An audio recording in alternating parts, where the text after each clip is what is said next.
સીધા જઈએ ત્યાં જ્યાં પ્રધાનમંત્રી આજે નરેન્દ્ર મોદી શિલાન્યાસ કરવાના છે રેલવે સ્ટેશનના નવીનીકરણનો। ગુજરાતના 87 રેલવે સ્ટેશનનું પણ રીડેવલપમેન્ટ થવાનું છે। जानकारी हर किसी को प्रसन्न भी करती है, हैरान भी कर देती है।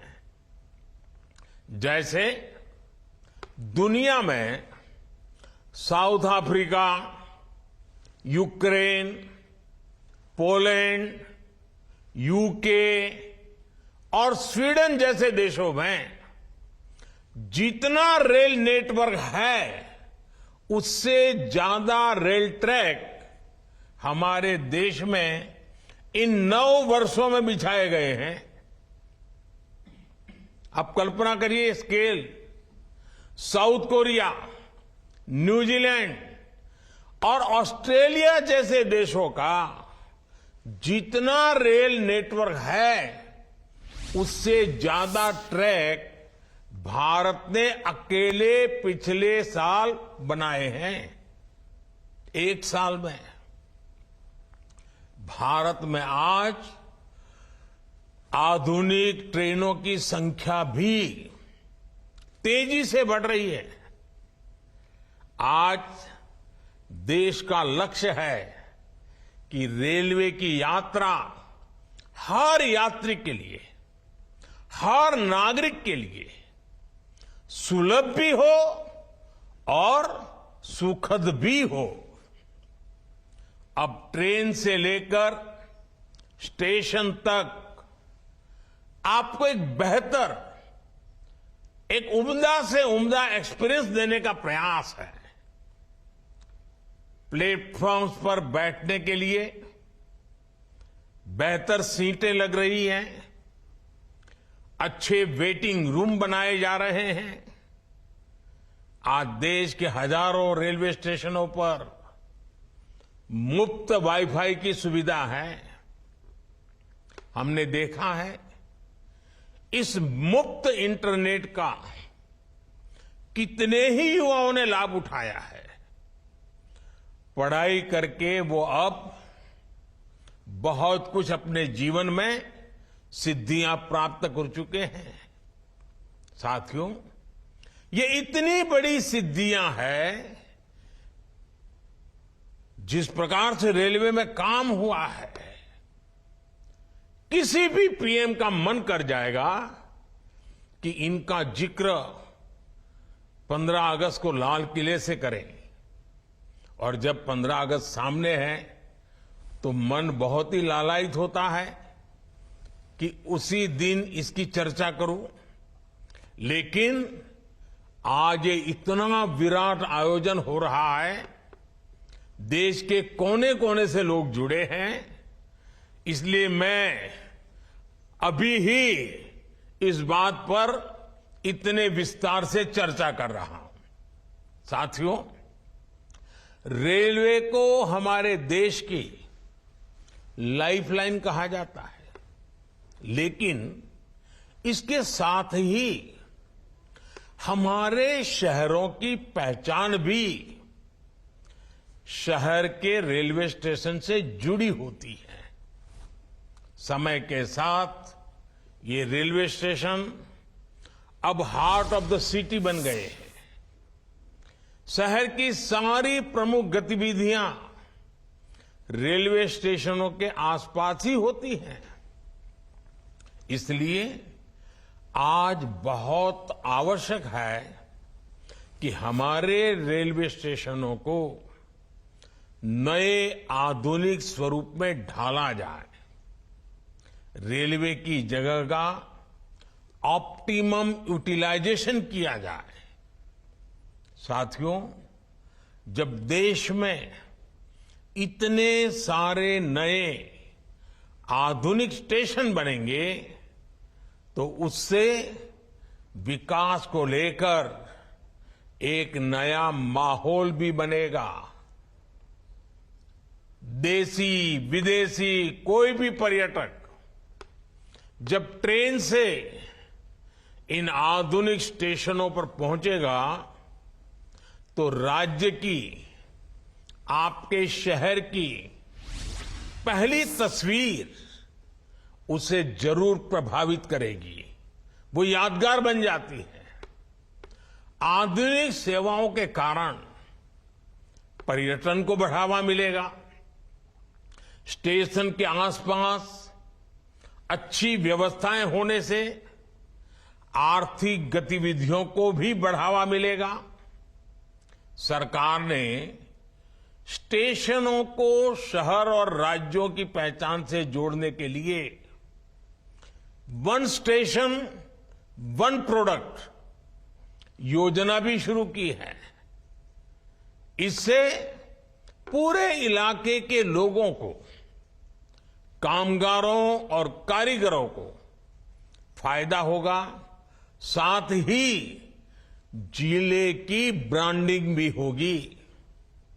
साथियों, आजादी के अमृत काल में देश ने अपनी विरासत पर गर्व का भी संकल्प लिया है। ये अमृत रेलवे स्टेशन उसके भी प्रतीक बनेंगे, हमें गर्व से भर देंगे। इन स्टेशंस में देश की संस्कृति और स्थानीय विरासत की झलक दिखेगी। जैसे जयपुर रेलवे स्टेशन में हवा महल, आमेर फोर्ट जैसी राजस्थान की धरोहरों की झलक होगी। जम्मू कश्मीर का जम्मू तवी रेलवे स्टेशन प्रसिद्ध रघुनाथ मंदिर से प्रेरित होगा।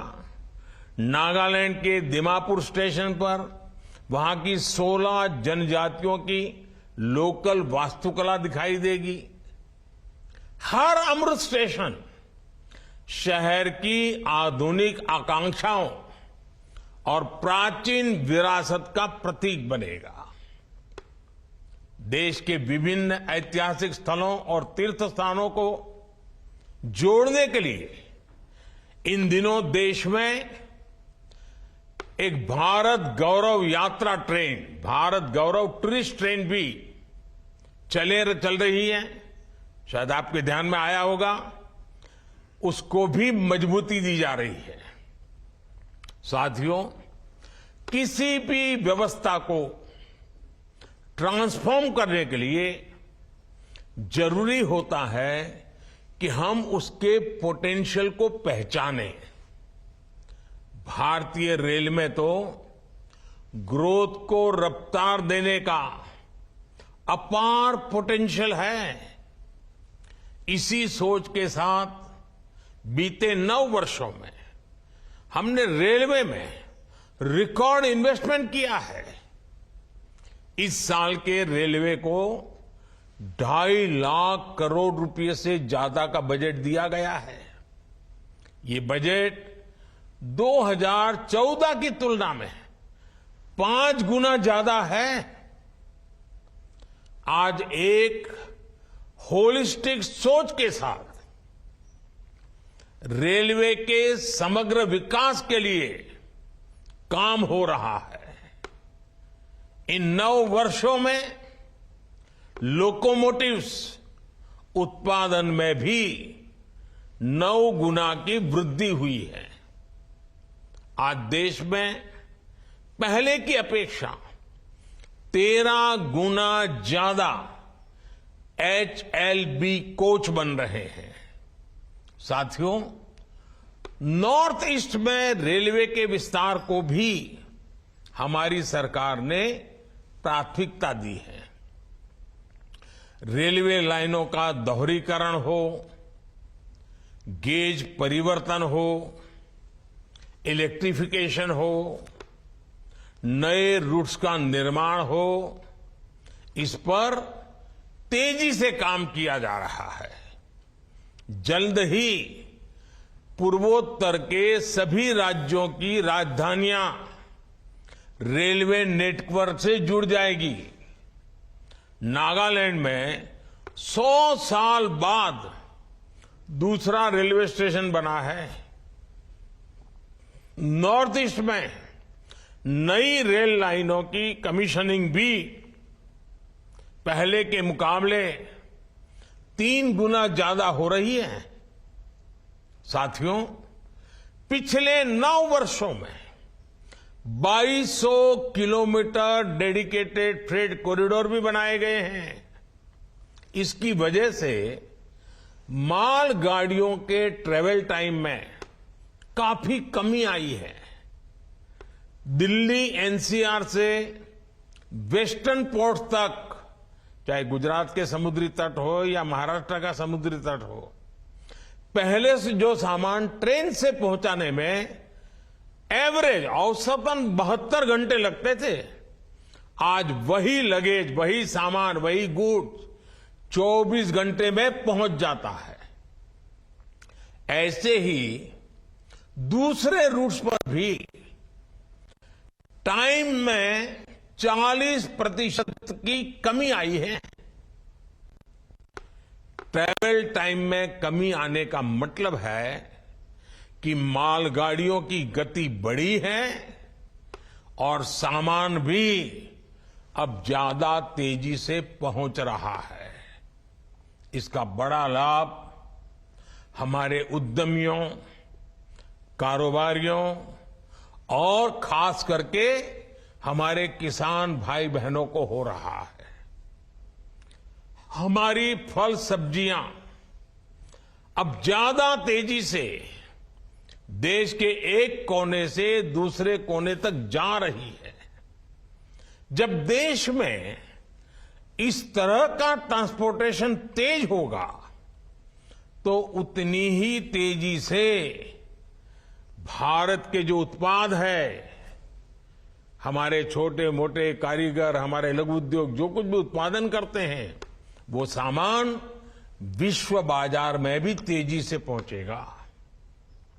साथियों, आप सभी ने देखा है कि पहले रेलवे ओवरब्रिज का कम होने के कारण कितनी दिक्कतें आती थी। 2014 से पहले देश में 6000 से भी कम रेलवे ओवरब्रिज और अंडरब्रिज थे। आज ओवरब्रिज और अंडरब्रिज की ये संख्या 10,000 से ज्यादा हो गई है। देश में बड़ी लाइन पर मानव रहित क्रॉसिंग की संख्या भी 0 हो चुकी है। रेलवे और रेलवे प्लेटफॉर्म पर यात्री सुविधाओं के निर्माण में आज बुजुर्गों की, दिव्यांगजनों की जरूरतों का विशेष ध्यान रखा जा रहा है। साथियों, हमारा जोर भारतीय रेलवे को आधुनिक बनाने के साथ ही पर्यावरण फ्रेंडली बनाने पर भी है। बहुत जल्द भारत के 100% रेल ट्रैक्स इलेक्ट्रिफाइड होने जा रहे हैं। यानी कुछ ही वर्षों में भारत की सारी ट्रेनें सिर्फ बिजली से चला करेगी। इससे पर्यावरण की कितनी बड़ी मदद होगी, आप अंदाजा लगा सकते हैं। 9 वर्षों में सोलर पैनल से बिजली बनाने वाले रेलवे स्टेशनों की संख्या भी 1200 से ज्यादा हो गई है। लक्ष्य यही है कि आने वाले समय में सभी स्टेशन ग्रीन एनर्जी बनाएं। हमारी ट्रेनों के करीब 70,000 डिब्बे, 70,000 कोचेज में एलईडी लाइट्स लगाई जा चुकी हैं। ट्रेनों में बायो टॉयलेट्स की संख्या भी 2014 के मुकाबले अब 28 गुना ज्यादा हो गई है। ये जितने अमृत स्टेशन बनेंगे, ये भी ग्रीन बिल्डिंग्स के मानकों को पूरा करेंगे। 2030 तक भारत एक ऐसा देश होगा जिसकी रेलवे नेट जीरो एमिशन पर चलेगी। साथियों, रेल ने दशकों से हमें अपनों से मिलने का बहुत बड़ा अभियान चलाया है, काम किया है। एक प्रकार से देश को जोड़ने का भी काम किया है। अब ये हमारी जिम्मेदारी है कि हम रेल को एक बेहतर पहचान और आधुनिक भविष्य से जोड़ें और रेल की रक्षा, व्यवस्थाओं की रक्षा, सुविधाओं की रक्षा, स्वच्छता की रक्षा, एक नागरिक के नाते उस कर्तव्य को हमें निभाना। अमृतकाल कर्तव्य काल भी है। लेकिन साथियों, कुछ बातें जब हम देखते हैं तो मन को पीड़ा भी होती है। दुर्भाग्य से हमारे देश में विपक्ष का एक धड़ा आज भी पुराने ढर्रे पर चल रहा है। वो आज भी खुद तो कुछ करेंगे नहीं और किसी को करने भी न देंगे, न काम करेंगे न करने देंगे। ये रवैये पर अड़े हुए हैं। देश ने आज की और भविष्य की जरूरतों की चिंता करते हुए संसद की आधुनिक इमारत बनवाई। संसद देश के लोकतंत्र की प्रतीक होती है। उसमें पक्ष विपक्ष सबका प्रतिनिधित्व होता है। लेकिन विपक्ष के इस धड़े ने संसद की नई इमारत का भी विरोध किया। हमने कर्तव्य पथ का विकास किया तो उसका भी विरोध किया गया। इन लोगों ने 70 साल तक देश के वीर शहीदों के लिए वॉर मेमोरियल तक नहीं बनाया।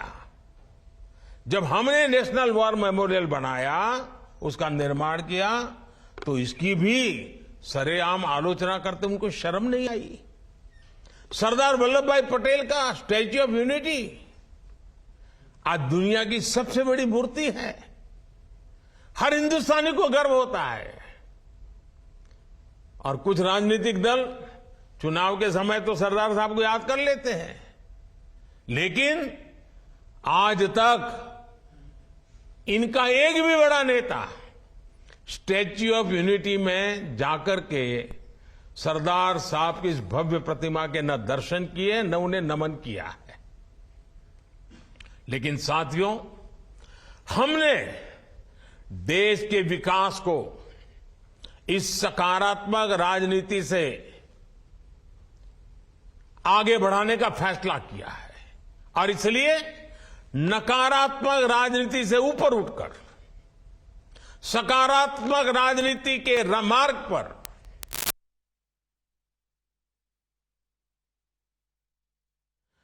इस सब से ऊपर उठकर हम पूरे देश में विकास को सर्वोच्च प्राथमिकता दे रहे हैं। सबका साथ, सबका विकास, ये धरती पर चरितार्थ करने के लिए जी जान से जुटे हैं। साथियों, पिछले वर्षों में रेलवे युवाओं को जॉब देने का भी बहुत बड़ा जरिया बनी है। करीब 1.5 लाख से ज्यादा युवाओं को अकेले रेलवे में पक्की नौकरी मिली है। इसी तरह इंफ्रास्ट्रक्चर पर लाखों करोड़ के निवेश से लाखों युवाओं को रोजगार मिल रहा है। इस समय केंद्र सरकार 10 लाख युवाओं को नौकरी देने का अभियान भी चला रही है। रोजगार मेलों में लगातार युवाओं को नियुक्ति पत्र मिल रहे हैं। ये बदलते भारत की वो तस्वीर है जिसमें विकास युवाओं को नए अवसर दे रहा है और युवा विकास को नए पंख लगा रहे हैं। साथियों, आज इस कार्यक्रम में बहुत सारे स्वतंत्रता सेना भी हमें आशीर्वाद देने के लिए उपस्थित है। एक ऐसा दिन है जो हर भारतीय की आंखों को नम कर देता है। ये उन अनगिनत लोगों को याद करने का दिन है जिन्होंने भारत के बंटवारे की बड़ी कीमत चुकाई। ये उन परिवारों के प्रति एकजुटता को दिखाने का जिन्होंने अपना सब कुछ खो दिया और फिर भी साहस के साथ मां भारती के लिए अपनी श्रद्धा को लेते हुए जीवन को पटरी पर लेने के लिए जूझते रहे। आज ये अपने परिवार, अपने देश के हित में, देश के विकास में महत्वपूर्ण योगदान दे रहे हैं। और साथियों, 14 अगस्त विभाजन विभीषिका दिवस, मां भारती के टुकड़ों का वो दिन हमें भविष्य में मां भारती को एक रखने की जिम्मेवारी भी देता है। अब इस देश को किसी भी तरह से कोई नुकसान न हो पाए, ये संकल्प करने का समय भी ये विभाजन विभीषिका दिवस 14 अगस्त है। साथियों, देश का हर बच्चा, बुजुर्ग, सब कोई 15 अगस्त का इंतजार करता है। और हमारा 15 अगस्त, हमारा स्वतंत्रता दिवस, हमारे तिरंगे और हमारे राष्ट्र की प्रगति के प्रति हमारी प्रतिबद्धता को दोहराने का समय है। पिछले साल की तरह ही इस बार भी हमें हर घर तिरंगा फहराना है। हर घर तिरंगा, हर दिल तिरंगा, हर मन तिरंगा, हर मकसद तिरंगा, हर सपना तिरंगा, हर संकल्प तिरंगा। मैं देख रहा हूं कि अनेक साथी आजकल सोशल मीडिया पर अपनी तिरंगे वाली डीपी अपडेट कर रहे हैं। हर घर तिरंगा के उद्घोष के साथ फ्लैग मार्च भी निकाल रहे हैं। मैं आज सभी देशवासियों से, विशेष रूप से युवाओं को, हर घर तिरंगे इस आंदोलन से जुड़ने का और इसका प्रचार प्रसार करने का भी आग्रह करता हूं। साथियों, लंबे समय तक हमारे देश के लोग यही सोचते थे कि वो जो टैक्स चुका रहे हैं उसका कोई मतलब नहीं है। उन्हें लगता था कि उनकी मेहनत से कमाए हुए पैसों को भ्रष्टाचार में उड़ा दिया जाएगा।